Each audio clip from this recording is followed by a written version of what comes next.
Meron akong kwento tungkol sa isang superhero pero hindi ito iikot sa paglaban niya sa kasamaan, kundi sa kung paano niya binihag ang puso ko.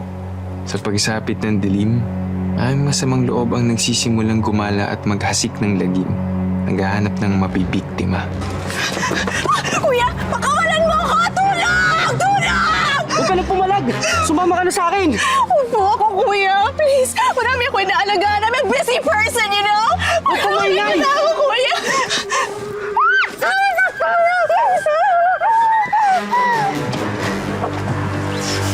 Tawan mo siya! Kung ayaw mong pulbutin ko yung dibdib mo! Ano? Sino ka ba, miss? Hindi dito ang Halloween party. Umalis ka na dito, baka pati ikaw. Oh, asa na siya?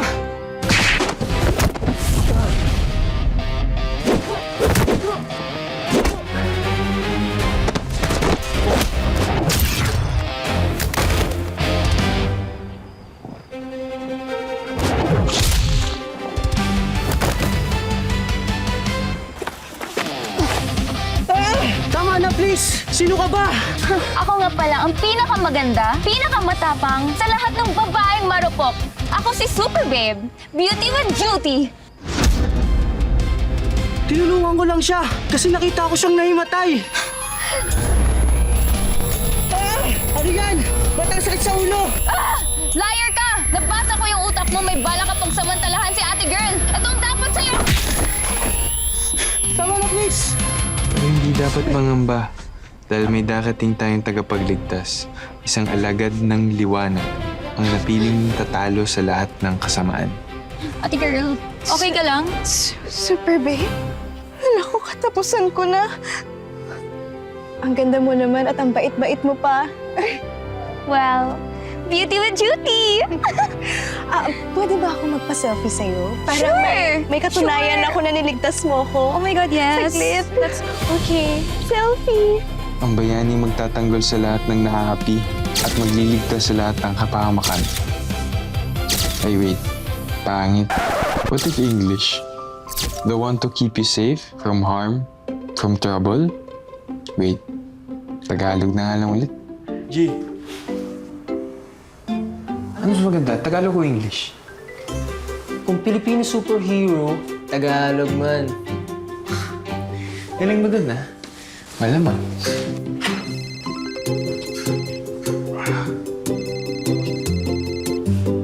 Boss, kanina ko po talaga hinahintay yung tawag ninyo. May feedback na po ba dun sa pinadala kong manus? Ay, Prince, sa ngayon, reject muna ah. Talaga ho? Eh, ginawa ko naman po lahat ng creative inputs nyo. Wala pa rin? Prince, magiging honest na ako ah. Hindi kasi maramdaman yung story mo. Hindi makapitan yung superhero mo. Walang puso. Hindi na uso ngayon yun. Dapat damage siyang superhero. Dapat relatable.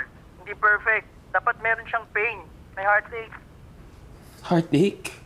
Oo, subukan mong magsulat ng babaeng superhero na broken-hearted. Hindi ka kasi nakaka-relate kasi hindi mo naman alam yung paaramdam ng masaktan.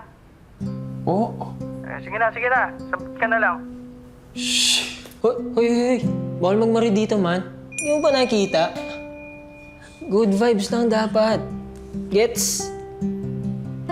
Sorry. Oh, bakit ngayon ka lang? Patapos na ako sa revisions ko sa graphic novel. Hey. Good vibes lang. Di ba? Tapos iyak-iyak ka dyan kung mga pinag-antay mo dito. Sorry, pero kasi kanina, hindi ko talaga... Hindi. Ano? Break na tayo. Break na tayo. Muli na namang nasaksiyan ngayong gabi ang kabayanihan ni Super Babe na iligtas niya mula sa tiyak na kapahamakan ng isang babae na nagngangalang Samantha Ruiz na naglalakad lamang ng sundan at pagtangkaan ng isang lalaking nakilala ang suspect na si Emil Rios na napagkaalamang meron na palang police record. Ano? Masaya ka na? Ay.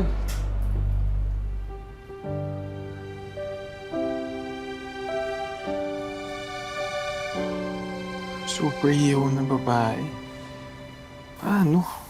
Uy, ano? Iniisip mo pa rin ginawa mo kay Samantha? Kawawa sa'yo no? Di yun, tol. Iisip ko tong graphic novel na tinatapos ko. Alam mo, G, galing din talaga ni Super Baby, no? Sus, Sakto lang, hindi naman kasing galing ng mga superhero dito na ginagawa ko. Ayos ah, at least siya, totoo. Paano kaya pag nag-enjoy mo si Super Babe no? Baka kahit anong player mo, wala kang kawala kapag binalagbag ka ng superpowers niya. Yun na siguro yung karma mo.